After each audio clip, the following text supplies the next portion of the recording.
야, 이 사람들은 진짜 나쁜 사람들이다. 진심이 담겨있는 말이라고 생각하겠습니까? 그걸 어떤 국민들이 믿겠습니까? 야, 안 되면 다 때려쳐. 자, 이렇게 이제 국민의힘이 지리멸렬해지고 있는데 상대적으로 민주당, 조국신당 더욱 강하게 몰아붙이고 있습니다. 이재명 대표 발언 한번 들어보실까요? 동탄 호수공원에서 했던 발언입니다. 지난 17일. 왜 우리가 맡긴 우리의 권력으로 우리를 괴롭히는 것입니까? 왜 국민이 맡긴 권력으로 국민에게 고통을 주는 것입니까? 이제 그들에게 이 나라는 너희들의 것이 아니라 국민의 것이다. 너희가 가진 모든 권력과 너희가 가지는 모든 지위는 우리 국민들이 맡긴 것이다. 이제 너희들은 국민을 위해서 일하지 않았고 국민이 맡긴 권력으로 국민에게 고통을 주었고 국민이 맡긴 예산으로 사적 이익을 사복을 채웠기 때문에 이제 너희들은 해고다. 해고해야 합니다, 여러분. 안진걸 소장님. 네. 속이 후련합니다. 예, 뭐 이렇게 선거운동이 본격화되니까 이재명 대표가 이제 사이다 이재명으로 돌아왔다. 그리고 거리 연설로 윤석열 정권 심판 구도가 더 뚜렷하게 부각된다 이런 평가가 있습니다. 이명박도 같이 심판해야 돼요. 예. 왜냐하면 이명박 세력이 지금 윤석열 정권을 다시 접수했다는 얘기가 나오니까 예, 저렇게 다녀야죠. 그동안 사실 민주당을 많이 이제 비판했던 게 여러 가지 있죠. 저희들도 좀 더 선명하게, 좀 더 대중적으로, 좀 더 과감하게 투쟁하지 못했다. 윤석열, 김건희, 한동훈 정권 때문에 우리 국민들이 다 죽어가는데 왜 이렇게 미적거리냐 이런 지적이 많았습니다. 바로 그런 평가 때문에 이제 조국 혁신당이나 송영길 전 대표의 소나무당도 이제 더 잘 싸우겠다고 이렇게 나와가지고 일부 관심을 받는 거잖아요. 민생 경제 살리기에 매진한다면 사실 이번 선거의 시대는 두 가지입니다. 하나는 윤석열 정권 심판이고 하나는 고물가, 고유가, 고환율, 고금리, 고부채, 고공공요금에 시달리는 국민들에 대한 좋은 정책을 내놔야 되는 거거든요. 이 두 가지를 적절히 잘 이야기하는 거로서 굉장히 호응이 좋은 거로 저희도 판단하고 있습니다. 근데 김성환 평론가 권력을 사유화하고 권력을 마음대로 남용하고 국민들을 괴롭게 하는 것 이거 정말 심판해야 되고 이창명주 심판해야 되지만 무엇보다도 지금 나라가 망하게 생겼어요. 뭐 나라를 일본에 저기 하는 것도 그렇지만 지금 경제가요. 이게 세상에 사과가 이렇게 비싼 적이 없었잖아요. 참 이렇게 됐는데 표 달라는 말이 나올까요? 그러니까 처음에는 관심을 별로 안 가졌던 거죠. 그러다가 지금 수도권 여론이 급격히 나빠지고 뭐 후보들이 아우성을 치고 이런 상황이 되니까 뭐 오늘 한동훈 위원장이 또 뭐 얘기했더라고요. 뭐라고요? 지난 주말 사이에도 농축수산물 그 호남 가가지고 그거 지원 예산 더 늘리겠다. 한 2배 조금 넘게 더 늘리겠다고 얘기를 하더라고요. 1,500억 정도 얘기했던 것 같은데. 총 1,500억 정도요. 네. 이미 그 전에는 한 800억인가 얼마 정부에서 발표를 했는데 더 늘려주겠다고 또 얘기를 하고 오늘도 물가 잡는 거 좀 실패해서 죄송하다 뭐 이런 입장을 또 밝힌 것 같아요. 선거 앞두고 다 돼가지고 지금 살기 힘들어 죽겠다고 얘기하는데 이전에 얘기할 때는 뭐 콧등으로도 안 듣고 뭐 귀등으로도 안 듣고 가만히 두다가 선거 앞두고 갑자기 막 또 민생 얘기를 하니 사람들이 그게 진심이 담겨있는 말이라고 생각하겠습니까? 그냥 펴달라는 얘기로밖에 이해를 안 하는 거지. 그러니까 얼마나 국민들이 힘들게 살고 있는지에 대해서 별 관심도 없었던 거죠. 여론조사가 오늘 나온 게 하나 있는데 저희 리얼미터 잘 안 믿는데 리얼미터마저도 윤석열 지지율이 내려갔다. 이렇게 지금 조사가 나왔어요. 뭐 40% 넘었다 막 이런 게 나와가지고 난 저거 도저히 믿을 수가 없는데 4주 만에 30%대로 내려갔다. 그 이유가 뭐냐? 바로 이종석 플러스 장바구니 민심. 이렇게 비싼 사과를 지금까지 우리가 지금 그래서 정어리몰에다가 제가 부탁했어요. 어디 좀 사과 좀 싼 데 좀 알아봐 주라. 우리 국민들이 사과를 제일 좋아하는 과일 아닙니까? 근데 사과를 비싸서 먹을 수가 없어요. 그러면은 좀 상생의 정어리몰에서 현지하고 바로 이렇게 연결해서 좀 싼 값으로 우리 정어리원들한테 좀 공급해 줄 수 없냐 제가 부탁을 좀 했는데 한번 기다려 봅시다. 근데 정당 지지도도 뭐 지난번에 막 올라가는 것처럼 나왔는데 일단 민주당이 국민의힘 제치고 이렇게 나온 걸로 나왔습니다만 내려갔다라고 하는 것이 중요한 게 아니고 최소한도 사람이 염치가 있어야지 30%대를 넘지 않으면 야당 심판 어떻게 이런 얘기를 해요? 설전 변호사 만약에 네. 정말로 정치를 알고 민심을 읽을 줄 아는 사람 같으면 잘못했습니다. 근데 이제 정신 똑바로 차리고 해볼랍니다. 이렇게 해도 표를 줄까 말까 한데 야당 때문에 일을 못했다 그러면은 그걸 어떤 국민들이 믿겠습니까? 지금까지 국회에서 생각을 해보면 국민의힘이 발목을 잡지 않았나요? 모든 뭐 법안이라든지 지금까지 우리가 특검 예를 들어서 패스트트랙에 넘어간 법안들 다 국민의힘이 참여하지 않아서 그랬습니다. 그리고 대통령이 거부한 거부권에 해당하는 법률들 간호법 뭐 그 이후로 계속 뭐 김건희 특검법까지 최근에 김건희 특검법까지 해가지고 김건희 여사 특검법이라 해야 되나요? 또 여사 안 붙이면 뭐라니까. 하여튼 그거 뭐 붙이면은요 방송인 자격이 없는 겁니다. 왜냐하면은요 그렇죠. 그 특별법이 대통령 배우자 김건희 이렇게 나가는 거예요. 네. 그런데 거기에다가 김건희 여사 특검법이라고 이야기하면 그렇죠. 그건 무식한 겁니다. 네. 압니다. 근데 그거를 가지고 여사를 안 붙였다고 벌을 준다? 네. 그건 왕무식이죠. 근데 더 웃긴 건 최근에 의사 증언 문제로 지금 의료 대란이 있으니까 또 간호법을 다시 하겠다는 거예요. 아니 이게 무슨 국정 운영을 이런 식으로 하게 되는 겁니까? 아니 대통령이 거부권까지 행사할 때는 이 법이 자신들이 생각했을 때는 문제가 많으니까 거부권까지 행사했음에도 불구하고 이제 와서는 아쉬우니까 또 이제 간호법까지 통과를 시키겠다라고 하고 있어요. 이게 얼마나 정말 원칙 없는 정권인가라는 생각이 들고요. 어찌되었든 간에 저는 뭐 야당 심판이란 거 여당이 야당 심판하겠다는 얘기 들어본 적이 없습니다. 야당이 저번에 21대 총선에서 그때는 뭐 했었습니까? 탄핵 이후에 첫 번째 총선이었어요. 근데도 정신 못 차리고 있었던 당시 한교안 미래통합당 대표가 어떤 정권 심판을 외치니까 국민들이 야당 심판을 다시 한번 해줬던 거예요. 준엄하게. 근데 그 부분에 대해서 지금 다르잖아요. 오히려. 근데 저는 그 부분에 대해서는 지금 야당 국민의힘이 좀 대책을 잘못 세우고 있는 것은 아닌가. 오히려 정말 미래를 얘기하고 미래 세력이라면서요. 본인들이. 그러면 미래를 얘기하고 그래야 되는데 매일 때리는 것은 한동훈 비대위원장이 때리는 것은 이재명 대표와 민주당밖에는 없잖아요. 그렇다고 한다면 저는 지금의 국민의힘이 과연 한동훈 비대위원장이 얘기하듯이 자신들이 미래 세력이라고 어디 가서 얘기할 수 있는 것인가 저는 그 부분에 대해서는 조금 근데 지금 이제 회의감이 듭니다. 대통령실 입장 아까 나왔다고 말씀드렸잖아요. 뭐 대통령실하고 공수처가 대전 벌이는 거 아니냐 그랬는데 대통령실이 공수처 입장 나오고 난 다음에 대단히 부적절하다 이런 입장도 냈다고 했잖아요. 예, 거기에 대해서 조금 더 자세한 기사 방금 전에 들어와 있어요. 예, 그러니까 제가 아까 말씀드리면서. 그러니까 대통령실에서 공수처에서도 출국 허락을 받고 나간 거다 이렇게 얘기를 했잖아요. 그러니까 공수처가 우리는 출국을 허락한 적이 없다 이렇게 얘기하니까 대통령실에서 어떻게 얘기하냐면은 이 대사가 출국하기 전에 공수처에 자진 출석해 4시간 동안 조사를 받았고 다음 수사 기일을 정해주면 나오겠다고 했다. 공수처에서 다음 수사 기일을 정해 알려주겠다고 한 건 사실상 출국을 양해한 것 아니냐 이렇게 얘기를 하면서 부적절한 입장 밝혔다 이렇게 반박을 한 거예요. 그리고 이에 따라서 법무부 출국금지심사위원회도 출국을 허락한 것이다. 이렇게 얘기를 했어요. 이게 무슨 의미냐면요. 그러니까 공수처에 가가지고 제가 자신 출석해서 조사받겠습니다. 그래서 이종섭 전 장관이 가서 조사를 받았다는 거예요. 그러고 난 다음에 받고 나올 때 공수처에서 다음 길이 정해지면 우리가 통보하겠습니다. 이렇게 얘기를 했고 그 얘기를 듣고 그러면 나가도 되는가 보다. 이렇게 생각을 해서 우린 나간 거다. 그리고 법무부도 그 공수처 얘기를 듣고 출국금지 우리도 풀어준 거다. 이렇게 얘기를 한 거예요. 그러니까 만약에 공수처가 그렇게 급하면 당장 내일이라도 불러서 조사해라. 들어와서 조사 받을 거다. 이렇게 하면서 지금 입장을 밝힌 건데요. 이게 왜 말이 안 되냐면은 송영길 전 대표 자진 출석하겠다고 해서 검찰 가서 조사받겠다고 했던 거 기억하시면 좋을 것 같아요.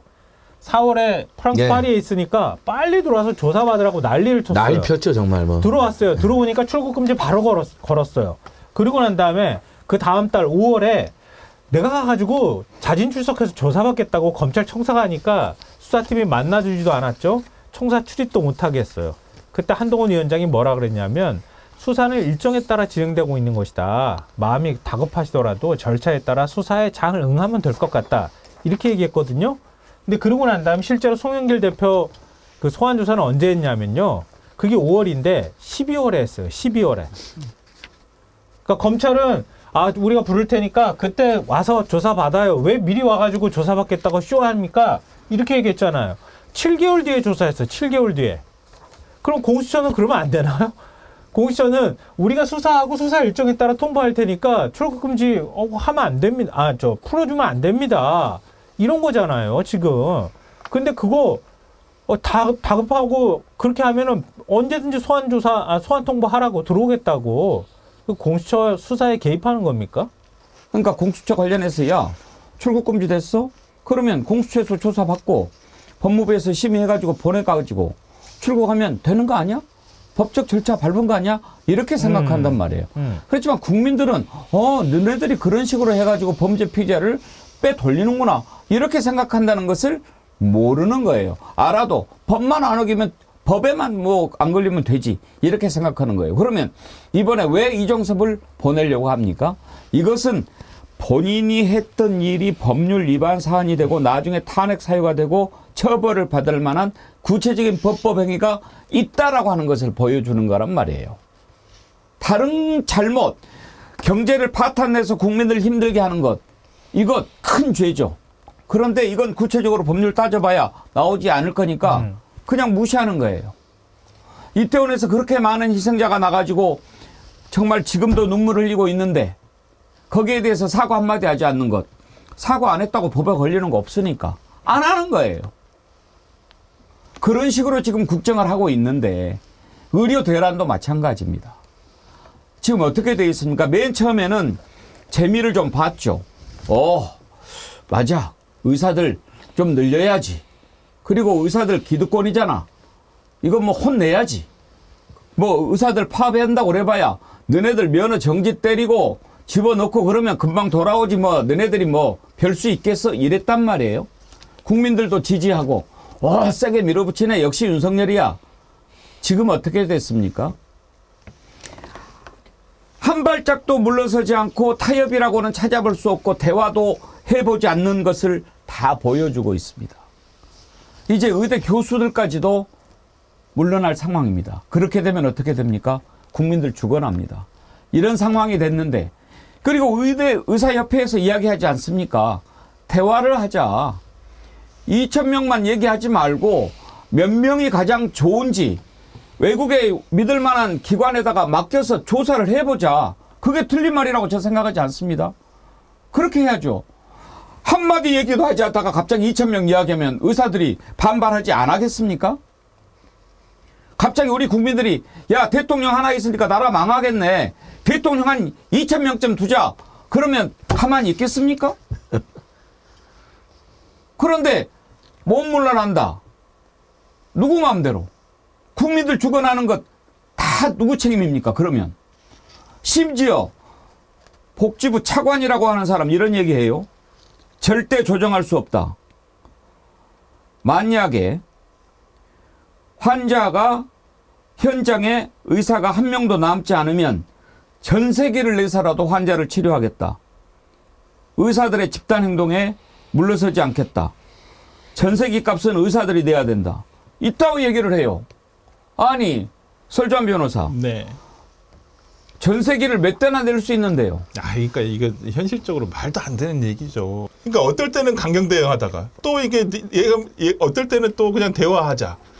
이게 그럼 강경 대응을 할 거면 어떤 원칙을 가지고 강경 대응을 하는지에 대해서 일관되게 가야 되는데 모르겠습니다. 협상이라는 걸 당연히 협상을 전제로 한다면 의사였더라도 열어줘야죠. 그러니까 의사 정원 확대에 대해서는 저는 필요하다고는 봐요. 근데 이렇게 지금 방법상의 문제가 있다는 것입니다. 무조건 2,000명 우리 정해놨으니까 밀어붙일 거야. 근데 이게 교수들도 전공의들을 가르쳤던 사람들 아니겠습니까? 그렇다고 한다면 이분들도 정말 보니까 설득을 굉장히 많이 하려고 했더라고요. 야, 이렇게 좀 가자. 이런 식으로 해보자. 근데 하다 안 되니까. 특히나 정부의 어떤 이런 강경 일변도에 그리고 대책이 안 되는 얘기들을 계속 하고 있다 보니까 이대로는 안 되겠다. 그러니까 교수들도 지금 25일부터 자기들이 사직서를 내겠다라고 지금 얘기를 하고 있는 것이거든요. 정부가 그러면 여기서 뭘 해야 되겠습니까? 정부는 예를 들어서 대화의 장을 열어서 들어봐야죠. 그러니까 우리는 이렇게 2,000명을 증언하려고 하는데 의사들은 그러면 한 명도 증언이 안 된다는 얘기냐, 아니면 뭐 400명만 필요하다는 얘기냐, 이 부분과 관련해가지고 협상을 통해서 이걸 순조롭게 어떻게든 풀어가려고 노력을 해야지. 야, 안 되면 다 때려쳐. 야, 안 되면 그냥 우리 비행기 몇 대가 되든지 다 데려오겠어.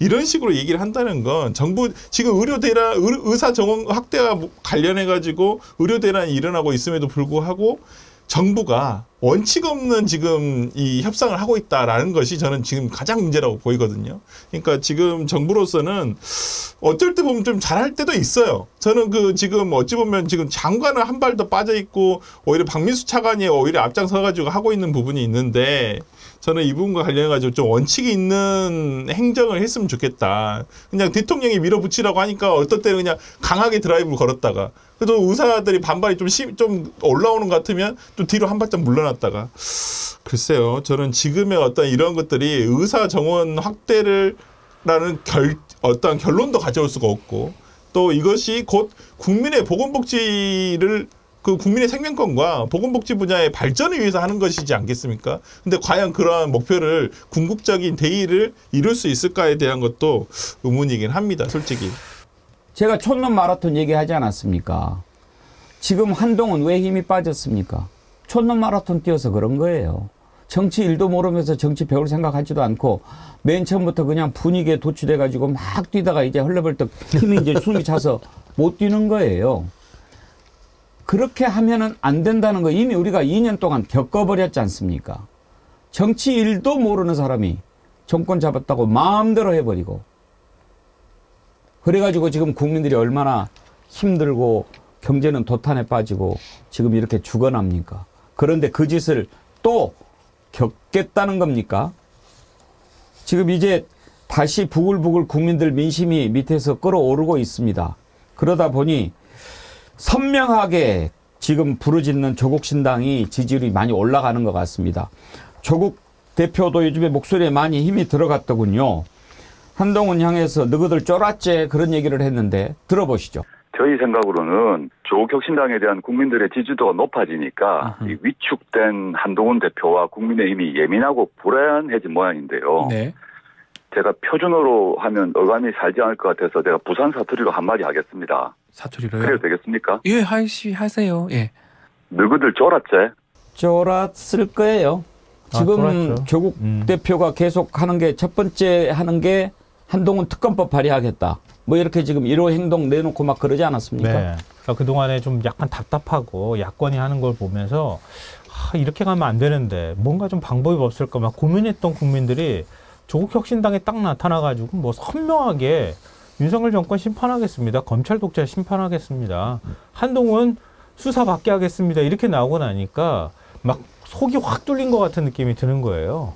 그러니까 그러면서 또 다른 질문을 던지고 있는 거죠. 한동훈 너는 정의로워? 정말 당신이 썼던 그 칼은 정말 깨끗한 칼이었어? 뭐 윤 대통령을 향해서도 그렇게 얘기하고 있는데요. 아까 리얼미터 여론조사 얘기하셨잖아요. 비례 지지율 보고 깜짝 놀랐는데요. 비례 지지율이 국민의 미래, 그러니까 국민의힘 위성정당이 31.1이 나왔고요. 조국 혁신당이 26.8. 민주당 위성정당인 민주연합 있죠. 더불어민주연합이 18. 개혁신당이 4.9, 자율통일당이 4.2, 새로운 미래가 4, 녹색정의가 2.7. 무당층이 6.2밖에 안 나왔어요. 그러니까 이건 찍겠다고 하는 사람들은 거의 다 의사표현을 했다고 봐야 되거든요. 무당층이 6밖에 안 나온다는 얘기는. 근데 국민의힘은 정당 지지율에서는 37.9가 나왔거든요. 근데 비례투표 의향에서 31.1이 나왔어요. 지금 6.8이 어디로 날아가 버렸어. 근데 지금 민주당은요. 정당 지지율에서 40.8이거든요. 근데 민주연합이 18이고 조국 혁신당이 26.8이에요. 그러면은 지금 43, 5% 가까이까지가 더 붙었다는 얘기가 되는 거예요. 지금 합치면은. 그러니까 이게 민주당 지지자들만 움직이고 있는 게 아니라는 거를 확연하게 네. 보여주는 거고 국민의힘은 오히려 국민의힘을 확실하게 지지하는 층은 진짜 37%, 35% 이 정도는 있다고 봐야 되는데 그 지지층이 오히려 쪼개지고 있다는 뜻이에요. 그러니까 이번 총선의 시대 정신 가장 중요한 것 제가 항상 강조했듯이 정권 심판입니다. 그 이상도 그 이하도 아닙니다. 오로지 정권 심판 하나만 매진하면 되는 겁니다. 그것에 가장 부합하는 목소리를 내고 있으니까 조국 혁신당에 대한 지지가 올라가고 있는 게 아닌가 생각이 되는데요. 또 이런 얘기를 했어요. 총선을 치르고 난 뒤 첫 번째 과제는 윤석열 대통령 등 핵심 권력자들의 비리와 범죄 혐의를 밝히고 처벌하는 것이다. 윤 대통령은 현직이기 때문에 헌법상 기소될 수는 없지만 불법이 확인되면 탄핵 사유가 될 수 있다. 이종섭 호주 대사 대통령 지시로 호주로 보내졌다면 현직 대통령이 명백히 범인 도피 행위를 한 것이고 증거로 확인되면 탄핵 사유가 된다. 김건희는 사인이므로 영부인이건 누구건 범죄 혐의가 확인되면 수사하고 기소해야 한다. 김건희 종합특검법을 추진하겠다. 이렇게 강조를 했습니다. 한진구 소장님. 맞습니다. 뭐 1호 공약이 한동훈 특검법, 2호 공약이 김건희 특검법, 3호 공약이 윤석열 대통령의 불법 비리 처벌 이렇게 모아지는 거잖아요. 더불어민주연합이 제1야당으로서 또 연합비례정당으로서 민생경제 살리기에 대한 이야기를 상당히 해야 되는데 조국신당도 그걸 신경 안 쓰기는 않겠지만 아예 정말 계속 이야기 나왔던 윤석열, 김건희, 한동훈 본부장과 비리, 본인, 부인, 장모, 가족 전체 비리에 대해서 전면전을 하겠다니까 야 야당에 대해서는 티끌도 태산을 만들고 없는 죄도 있는 죄로 만들고 그렇게 압수수색 수백 번 다 합치면 1000번도 넘어야 할 것 같아요. 이제 문재인 정부 주요 인사나 범야권 주요 인사 다 합치면. 그런 상황에서 그동안 나경원, 윤석열, 김건희, 한동훈 얼마나 많은 불법 비리에 대한 보도가 쏟아졌습니까? 근데 정말 제대로 수사 안 했고 가장 핵심적인 사건이 윤석열 처남 핸드폰을 압수해가려고 그랬더니 경찰이 3번 신청했는데 정치검찰이 3번 다 기각한 거거든요. 이제 국민들께서 그거 보면서 야, 이 사람들은 진짜 나쁜 사람들이다. 그런데 조국신당이 딱 나타나서 그거에 대해 전면전 선포하니까 국민의힘 일부도 그러니까 내가 민주당도 싫고 국민도 싫은데 민주당이 더 싫어서 이재명이 더 싫어서 국민의힘당에 갔던 일부가 그래 그러면 국민의힘보다는 차라리 조국신당이 더 낫네 이렇게도 오는 것 같고 개혁신당의 표도 이쪽으로 일부 온 것 같아요. 그러니까 굉장히 정치에 대한 관심을 이렇게 불러일으켰다는 데면서 굉장히 좋은 일이고요. 예. 더더욱이 윤석열, 김건희, 한동훈의 불법 비리를 전면적으로 제기한다는 건 매우 의미 있는 일입니다. 한동훈 또 하나는 이야기는요. 남의 잘못에 대해서 입만 열면 그렇게 하루에도 몇 번씩 그 모욕하고 음해하고 수십 년 사건까지 막 거론하던데 불과 본인의 딸이 중학생 때 본인들이 준비해서 앱을 제출해서 경합을 해야 됩니다. 200만 원 주고 사서 냈습니다. 누가 보기에도 이건 조국 전 장관 따님보다 훨씬 더 심한 짓을 했는데 근데 거기에 대해서는 한마디도 안 하잖아요. 수사도 예. 안 바꿔요. 국민들이 그거 알고 있거든요. 200만 원을 사서 그걸로 상을 받았습니다. 심지어. 근데 그걸로 대입 입시에 활용했다는 의혹이 제기됐거든요. 근데 거기에 대해서 수사 하나도 안 하잖아요. 이것만 봐도 너무 내로남불입니다. 설주한 변호사님 아마 한동훈 이것도 힘들 거예요. 조국 장관이 조국 대표가 계속 나하고 TV 토론하자 막 이렇게 얘기하지 않나요? 뭐 얼마 전에 또 한동훈 장관이 이재명 대표에게 1대1 토론하자라고 했는데 이제 역으로 또 당하니까 또 본인이 말씀이 없더라고요. 보니까 자신 없을 거예요. 아마 저는 조국 혁신당이 지금 가져가고 있는 스탠스가 상당 부분 민주당 지지자들에게 소구되고 있다라고 생각이 좀 들고요. 이게 제일 처음에는 민주당의 강성 지지자들이 이렇게 지지하는 것이 아니냐라는 어떤 뭐 지표가 있었습니다만은 지금은 좀 달라진 것 같아요. 양상 자체가 어찌 보면 이게 뭐 국민의힘 쪽에서는 찻잔 속의 태풍이다라고 생각하겠지만은 실제 민심은 좀 다르거든요. 특히나 호남 지역에서라든지 이런 민심은 조국 혁신당에 대한 어떤 지지도가 나오는 것들이 상당 부분 민주당에 대한 위협이 갈 정도로 그 조금 뭐 많은 지표상으로도 많은 지지율이 나오고 있고 아마 이 정도가 되면 그 조국 혁신당으로서도 지역구에 대한 고민을 안 할 수가 없게 됐다. 왜 그러냐면 실제 선거운동 기간에 비례정당은 이 공보물 배송하는 거 외에는 어떤 선거 운동을 할 수 있는 실질적으로 선거 운동을 할 수 있는 방법이 상당히 제한적으로 돼 있거든요. 그렇다고 한다면 이 지금의 기세가 꺾이지 않기 위해서는 지역구 후보들이 어떠한 이렇게 나감으로써 어떻게 최대한 선거 운동을 통해서 지지율을 유지 내지 좀 올리는 게 더 중요한데 지금 조국 혁신당으로서는 지금 3주가 남은 이 시점에서는 상당히 이런 지역구 출마자들에 대한 어떤 고민을 하지 않을 수 없는 상황이 됐다라고 예. 저도 보입니다. 예.